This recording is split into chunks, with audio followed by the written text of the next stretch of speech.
Swanky.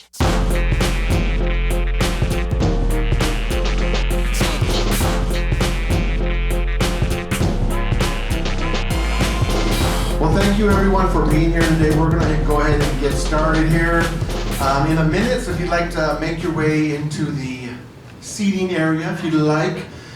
We are very thankful for the candidates who have shown up today to have these conversations, as well as some other community leaders within our city and our state to be here to have some conversations about different things happening and where we go with our state and city. So we appreciate you all being here. But throughout the program, feel free to help yourself to food, drinks, eat and drink everything, because we don't want to take it home with us.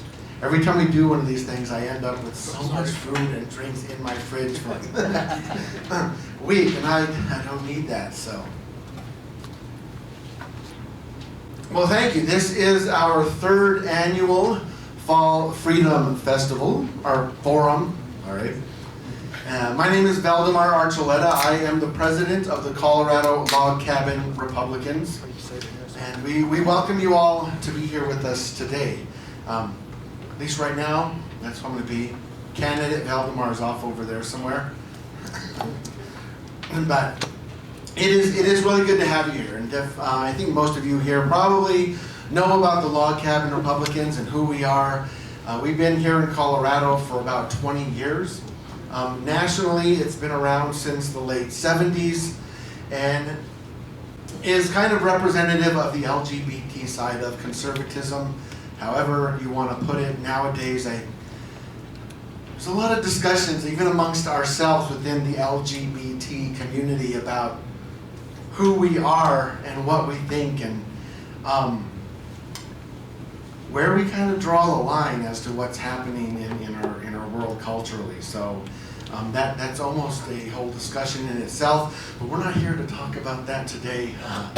We do have an amazing event coming up next weekend, which our wonderful guest here, Rich Guggenheim, will talk about a little bit later, with Gays Against Groomers and what they're doing, and we are really happy we have them here in this state. But like I said, we want to kind of talk about our local politics, our state politics, in the regard to how do we make a difference. And I say that because I think a lot of people in the Denver area and even in Colorado almost feel like you want to give up on politics because it's a lost cause.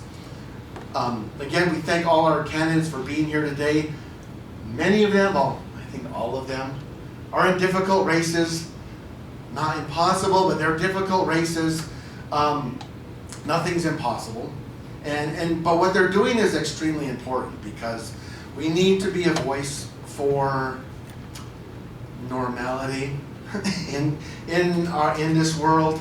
I was talking to someone earlier, and I think I mentioned this story to many of you. I was out campaigning in the middle of Cheeseman Park a few weeks ago. I had a table set up, and I talked to a lot of people, and a guy came up to me in a White Dudes for Harris hat. We had a fun conversation. He really, really hates Donald Trump, and so he will not support me at the federal level, whatever. But he did finally say, he's like, I do think that the Democrats have destroyed our city and our state. Yes, I agree. So he's like, I will consider voting for a local candidate. And we were in HD 6, so where's Kyle? Kyle, I was like, vote for Kyle. He won't vote for me, but maybe he'll vote for you. So you might have a White Dude for Harris vote for you, which would be great.